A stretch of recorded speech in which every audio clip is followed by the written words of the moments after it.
पंच बिखादी एक गरीबा, राखो राखण हारे, खेद करहि और बहुत सतावहि, आयो शरण तिहारे। कर कर हारो अनेक बहुभांति, छोड़त कतहु नाही, एक बात सुनिता की ओटा, साध संग मिट जाए।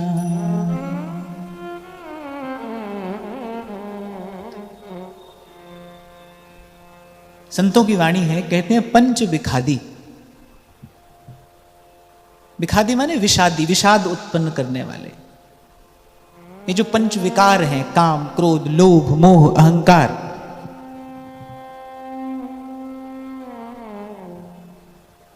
तो दीन होकर जीव कहता है कि ये पांच हैं, पंच विखादी, और बड़े प्रबल हैं।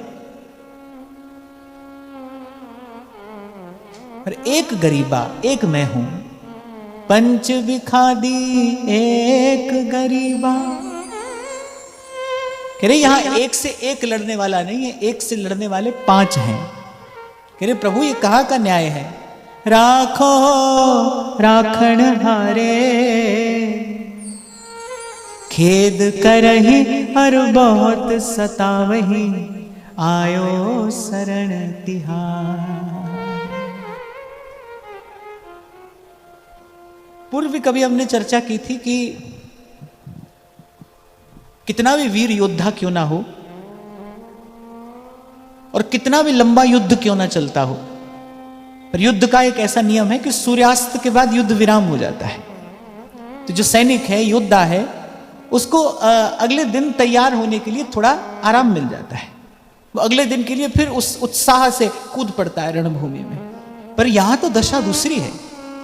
यहां तो न दिन को चैन है और न रात को आराम है। ये जो पंच विकार हैं, इनसे जीव को दिन रात लड़ना पड़ता है। तभी कबीर जी ने कहा 8 पहर संग्राम। कह रहे भक्ति दुहेली राम की बहुत कठिन है, और नहीं कायर का काम। जो पीठ दिखा के भाग जाने वाला हो वो तो आए ही नहीं। क्यों? कह रहे यहां आराम नहीं मिलेगा। निष्प्रेही निध रखता 8 पहर संग्राम।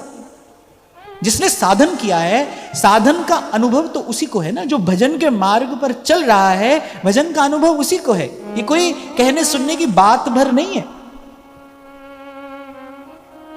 श्री गौड़िया संप्रदाय के महान संत पंडित श्री रामकृष्ण दास बाबा, उनका जीवन व्रत था कि वो ब्रज से बाहर की कोई वस्तु स्पर्श नहीं करते थे।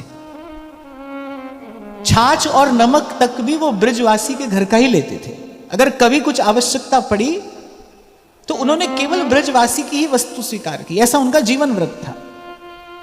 एक बार कलकत्ता के कोई सेठ उनके पास बहुत सारा सूखा मेवा लेकर आए। तो एक ब्रजवासन उनके पास में बैठी थी। बाबा ने लेने से मना कर दिया, क्योंकि बाबा का ये व्रत था कि केवल ब्रजवासी की वस्तु स्वीकार करेंगे। तो उस महिला ने बाबा से कहा, बोले बाबा ये तो सूखो मेवो है, ये तो फल है, या लेवे दे कहा है जाएगो। तो बाबा ने कहा, लाली तू भजन करे। उसने कहा नहीं। बाबा ने कहा तब तो कहा पता कि कहा है जाएगो। भजन करने वाले को पता है। भजन के मार्ग का अनुभव भजन भजन कहने वाले को नहीं है। भजन के मार्ग का अनुभव तो भजन करने वाले को है। क्या हो जाएगा ये तो भजन करने वाला जानता है ना। कल भी मैं आपसे कह रहा था, भाई ये तो कांटों की बाड़ी है। एक एक कांटे से अपना दामन छुड़ाओगे तो दूसरे में उलझ जाएगा। क्यों कहते हैं कि संभल संभल पग धरिए। यहां तो भाई उस दिन भी मैं आपसे कह रहा था, जैसे दांतों के बीच में जिह्वा रहती है ना, ऐसे रहना पड़ता है साधक को संसार में। और 8 पहर संग्राम में भीतर बाहर लड़ना पड़ता है। तो संत अपनी साधना का अनुभव बता रहे हैं। कह रहे पंच बिखादी एक गरीबा, उसको कहा विषादी है।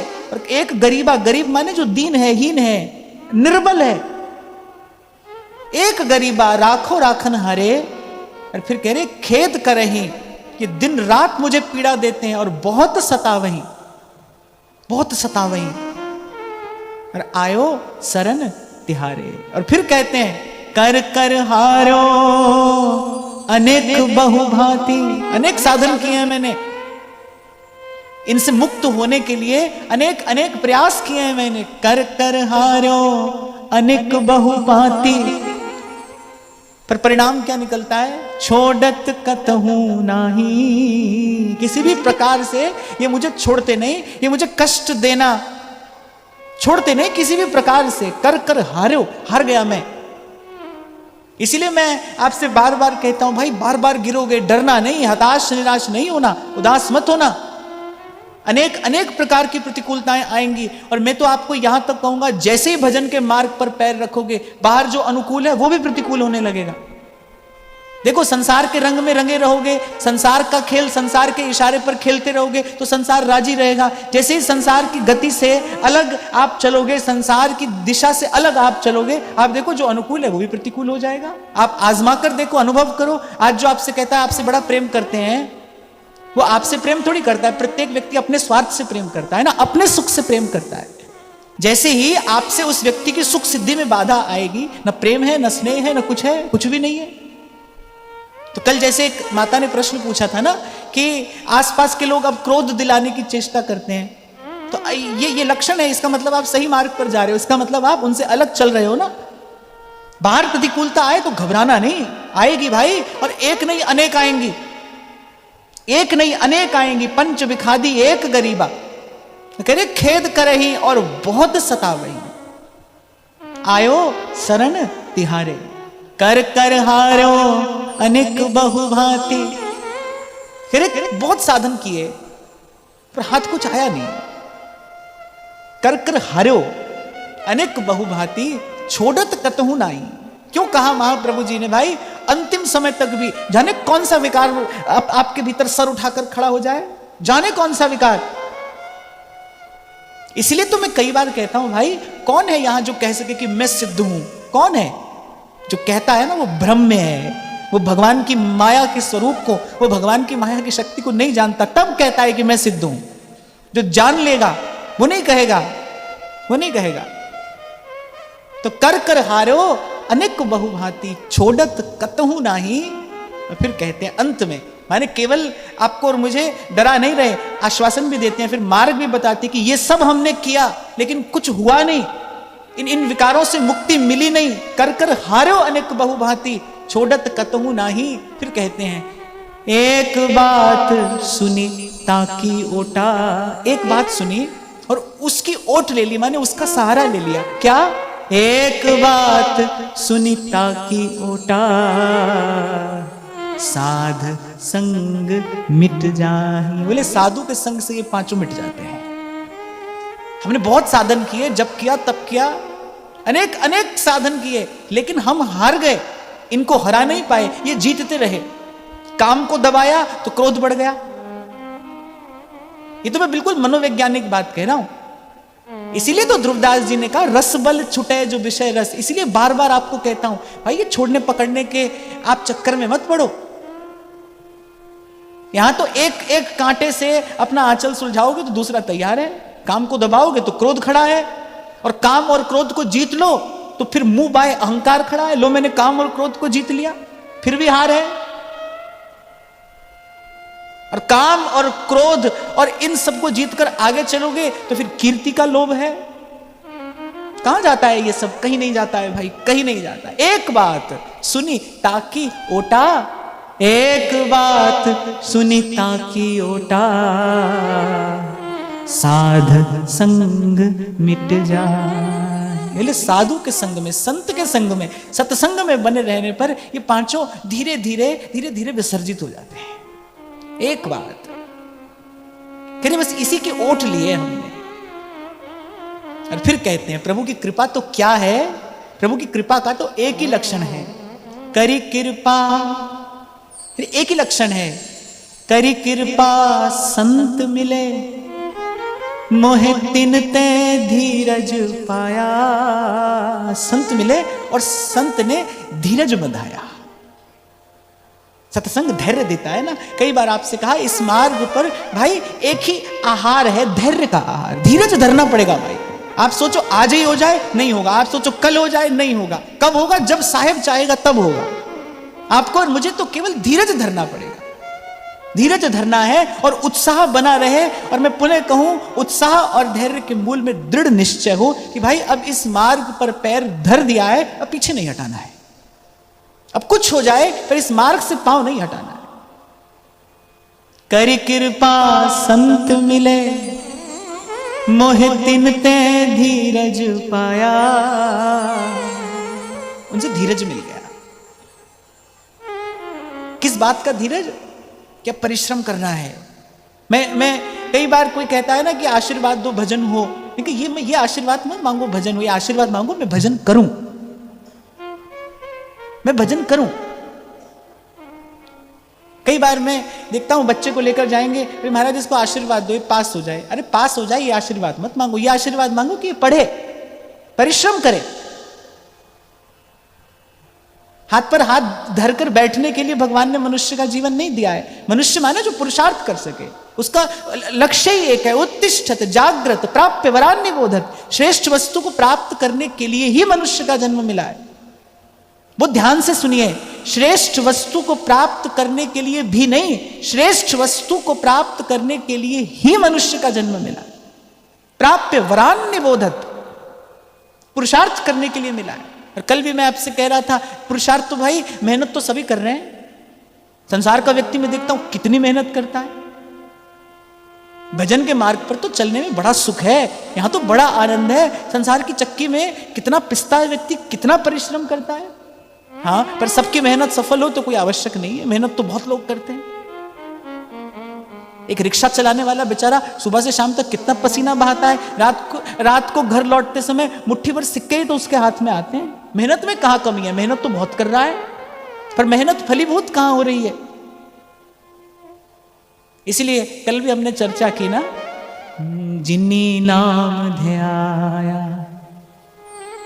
गए मसकत काल, नानक ते मुख पूज ले, कहते छुट्टी ना सतनाम सतनाम सतनाम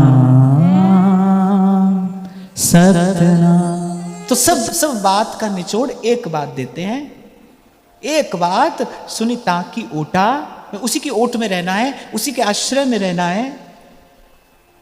ओट समझते हैं ना अभी, एक ही बात के पीछे पीछे अब हमको चलना है। एक बात सुनी ताकि ओटा, साध संग मिट जाही, कि सत्संग में बने रहना है। सत्संग में बने रहने से क्या होगा? सत्संग में बने रहने से यही होगा कि धीरे धीरे ये विकार स्वतः आपको छोड़ जाएंगे। मिटेंगे नहीं, छोड़ जाएंगे। महाप्रभु जी ने सुधानिधि में एक संकेत किया है।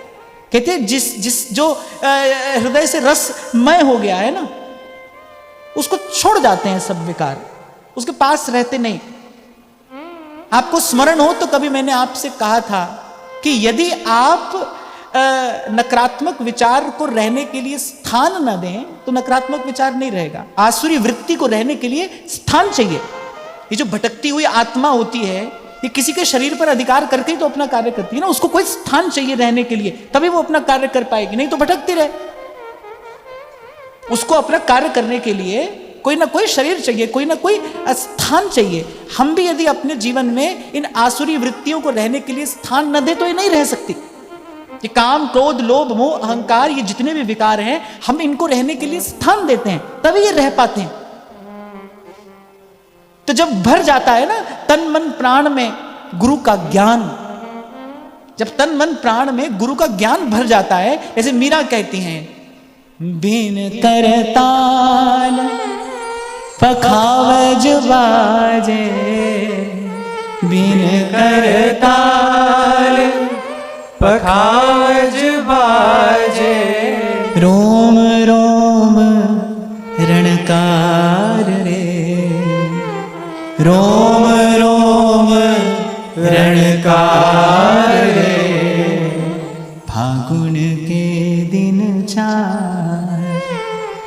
होरी खेल मनारे, फागुन के दिन चार। अपने मन से कैसे बात करनी है तो संत से सीखना चाहिए। प्रभु से कैसे बात करनी है संत से सीखना चाहिए। कैसे अपने मन से बात की जाती है, कैसे अपने मन को मनाया जाता है, कैसे अपने मन को भजन के मार्ग पर चलाया जाता है। कह रोम रोम रणकार रे। अब मेरे रोम रोम में क्या है? गुरु का ज्ञान। हाँ, गया है मीराबाई साने।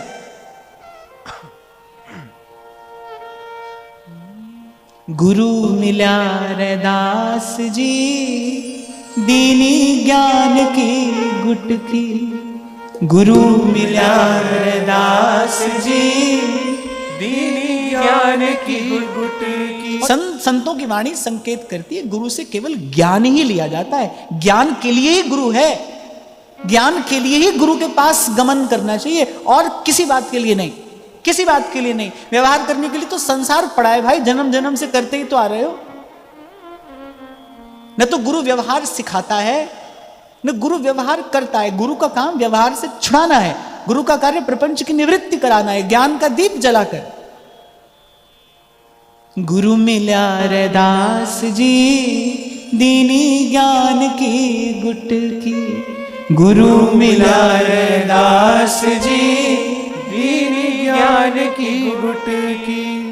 मीरा के प्रभु गिरधर नागर, मीरा के प्रभु गिरधर नागर, मीरा के प्रभु गिरधर नागर, मीरा के प्रभु गिरधर नागर। जन्म मरण सो छुट गई मेरो मन, लाग्यो हरि जी सू, अब ना रहूंगी मैं अटकी।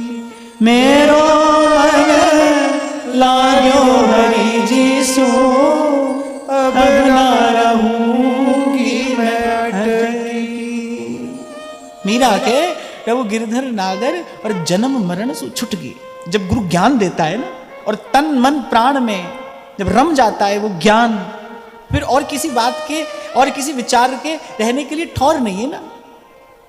रहीम कहते हैं बड़ी सुंदर बात कि नैनन पिय मूरत बसी, अब पर छवि कहां समाये।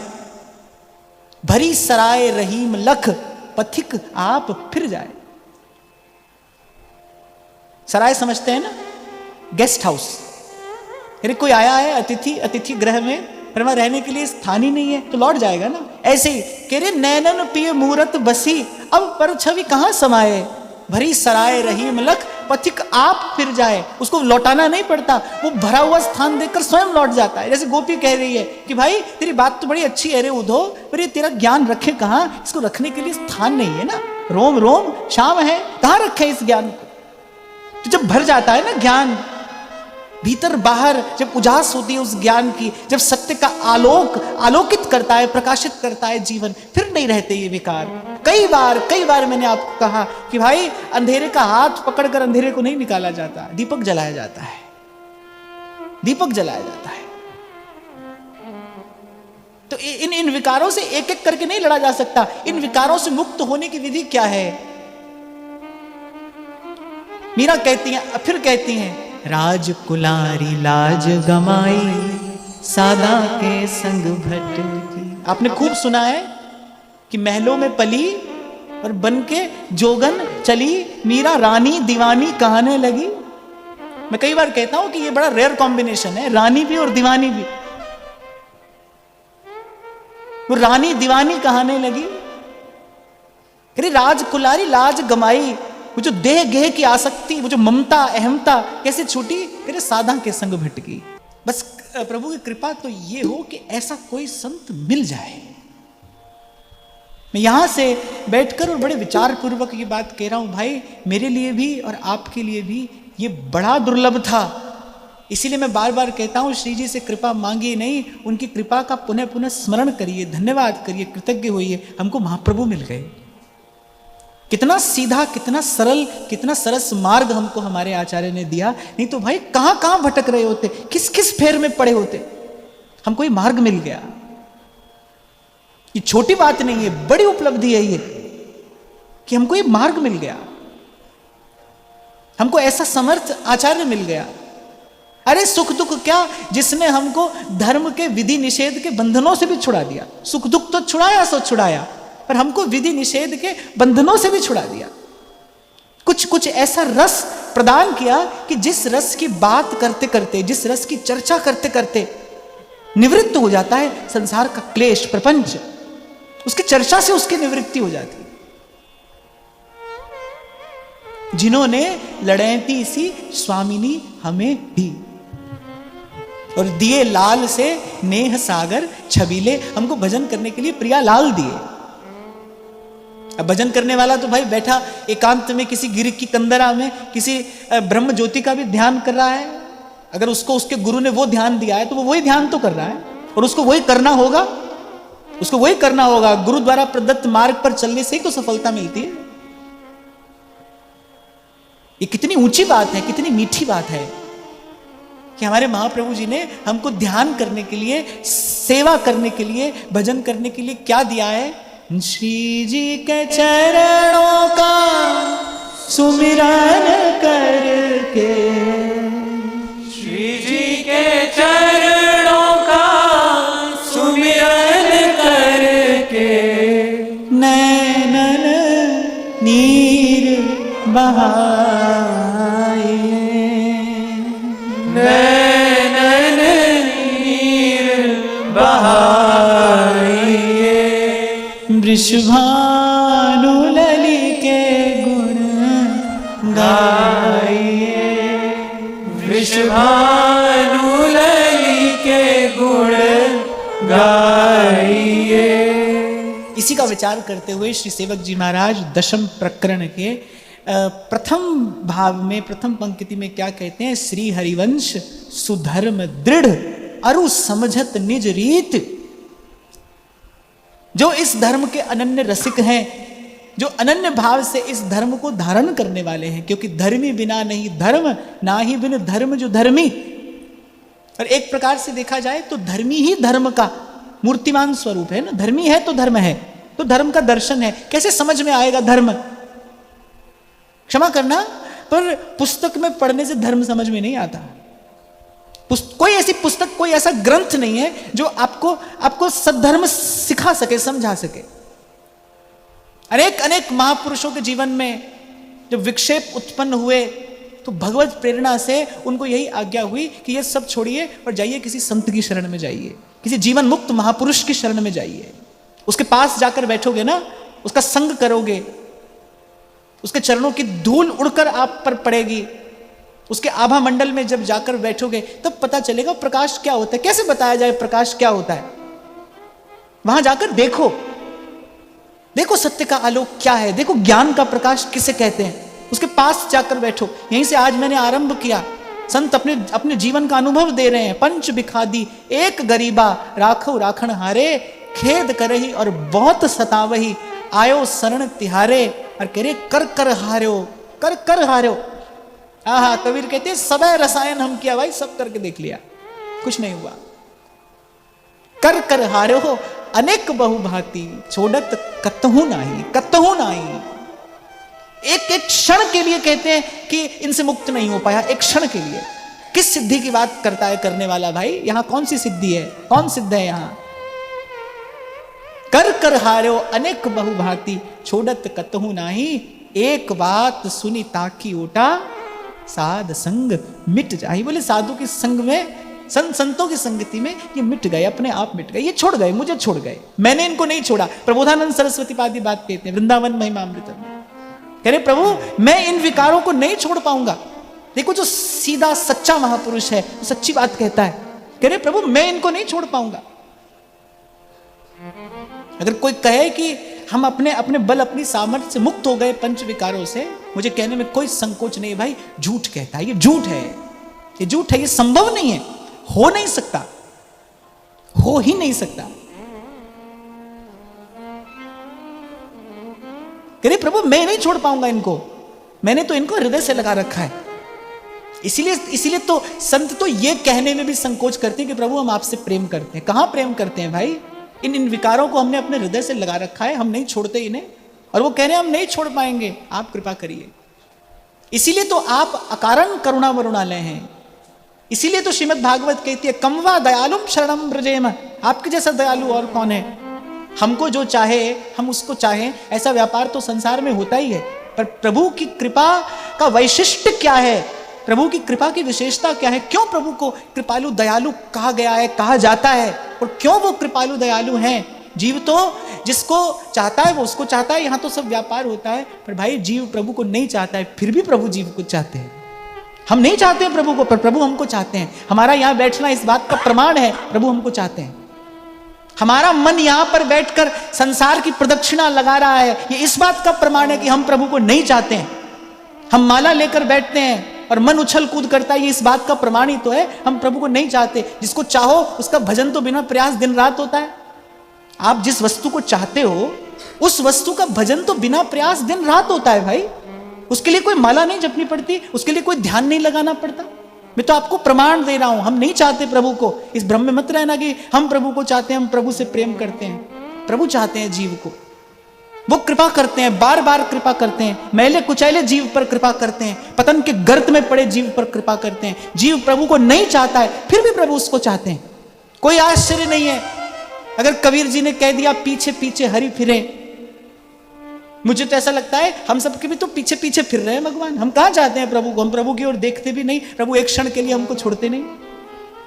हमारा यहां बैठना, जब हाथ में माला लेकर हम बैठते हैं, जब श्री जी की सेवा करते हैं, इस बात का प्रमाण है कि वो हमको चाहता है। नहीं तो महाराज क्यों कहते तुद पावे ता नाम जपावे, सुख तेरा दिता नहीं है, सुख तेरा दिता नहीं है। चरण कमल तेरे धोए धोए पीवा मेरे, सतगुरु दीन दयाला। यही प्रभु की कृपा, यही प्रभु के प्रेम का वैशिष्ट्य है। महाप्रभु श्री प्रिया जी के लिए कहते हैं ना, वात्सल्य सिंधु निज जन परमोदार वात्सल्य सीमा। हमारी तो चाहने की भी एक सीमा है। हम अपनी सीमा से बाहर जाकर चाह भी नहीं सकते। और ये जो प्रभु की इच्छा है ना, ये हम जीव की सीमा से बाहर की बात है। जीव तो क्या चाहेगा, काम के धरातल पर खड़ा व्यक्ति क्या चाहेगा, कामी व्यक्ति क्या चाहेगा, स्त्री या पुरुष, लोभी क्या चाहेगा, धन। एक अहंकारी क्या चाहेगा, कीर्ति। उसकी कीर्ति, उसके अहंकार का पोषण होता रहे। हम काम क्रोध लोभ मोह अहंकार के धरातल पर खड़े जीव कैसे प्रभु को चाहेंगे। अरे प्रभु को चाहने के लिए भी प्रभु की कृपा चाहिए, प्रभु को चाहने के लिए भी प्रभु की स्वीकृति चाहिए। प्रभु की इच्छा हो तो कोई प्रभु को चाहे। पाना तो दूर की बात है, पाता तो वो है जिसको वो चाहता है, पर प्रभु को चाहता भी वो है जिसके लिए प्रभु की इच्छा हो, स्वीकृति हो। कई बार कोई मुझसे पूछता है ना, हम किस भाव से भगवान का भजन करें। आप और मैं कौन होते हैं भाई इस बात का निर्णय करने वाले, हम किस भाव से भजन करें। ये प्रभु ने नियत करते हैं। कहते हैं कि जब श्री हरिराम व्यास जी के साथ ये घटना घटी ना, कि ऐसे मानसिक रूप से किंचित बहुत थोड़ी सी ऐसे अवज्ञा सी हो गई कुछ कबीर जी के स्वरूप की, तो तुरंत लीला दर्शन में विक्षेप उपस्थित हो गया। श्री महाप्रभु जी ने कहा कि आप जैसे भक्ति सम्राट को भी अगर लीला रस से कुछ वंचित कर सकता है तो एक ही बात है, अवश्य आपसे कोई ना कोई भक्त अपराध हुआ है। विचार करिए, आपसे कोई भक्त अपराध हो गया है, अनजाने में हो गया है, पर हो गया है। व्यास जी तत्वज्ञ महापुरुष थे, धीर गंभीर थे, ज्ञानी थे। एकांत में बैठकर उन्होंने चिंतन किया तो बात पकड़ में आ गई कि हाँ भाई कुछ ऐसी बात हमारे मन में आ गई थी। व्यास जी ये पद लिख रहे थे, इतनो है सब कुटुंब हमारो, सेन धना नामा और पीपा। ये पद व्यास जी लिख रहे थे और इस पद में कबीर जी का भी स्मरण हुआ। तो व्यास जी के मन में आया भी कबीर जी तो निर्गुण भक्त हैं, हम उनकी क्या बात लिखें। बस इतनी सी बात, कुछ और अवज्ञा नहीं हुई, केवल इतना ही कहा। और कबीर जी निर्गुण भक्त हैं ही, केवल इतना ही कहा व्यास जी ने। किंचित ही जो न्यून सा भाव मन में आया ना, लीला दर्शन में विक्षेप हो गया। व्यास जी ने श्री यमुना जी के किनारे बैठकर कबीर जी का स्मरण किया, आह्वान किया, उनसे कृपा की याचना की। अच्छा एक और बात, जिसका अपराध हुआ हो उसी से क्षमा मांगनी चाहिए। हम लोग क्या करते हैं, अपराध तो किसी का करते हैं, क्षमा भगवान से जाकर मांगते हैं। जिसका अपराध किया है ना उसी से क्षमा मांगिए। अहंकार तो तभी जाएगा। तो कबीर जी ने हंसते हुए कहा कि आप तो प्रभु की लीला का मर्म जानने वाले महापुरुष हैं। मैं कौन होता हूं ये निश्चित करने वाला कि मैं सगुण का भजन करूं या निर्गुण का भजन करूं। ये तो साहिब की इच्छा है। साहिब ने जो कहा, जैसा कहा वैसा हमने किया। प्रभु नियत करके भेजते हैं कि ये संसार में जाएगा और हमारे विषय में ये बात कहेगा। प्रभु नियत करेंगे हम किस भाव से प्रभु का भजन करें। इसीलिए तो मैं आपको कहता हूं, हमको ले आए महाप्रभु यहां, हमको श्री जी की कृपा महाप्रभु के चरणों तक ले आई। ये ज्वलंत प्रमाण है ना, प्रकट प्रमाण है इस बात का कि वो हमको चाहते हैं। और ये कितना बड़ा आधार है जीवन जीने के लिए, ये कितना बड़ा आधार है कि प्रभु हमसे प्रेम करते हैं। वो तो करते ही है भाई, हमको करना है, हम नहीं करते हैं, हम नहीं चाहते हैं। यही मन के दर्पण पर पड़ी धूल तो सत्संग साफ करता है, हमको ये बताता है कि कहां खड़े हैं हम, क्या है हमारी वास्तविकता।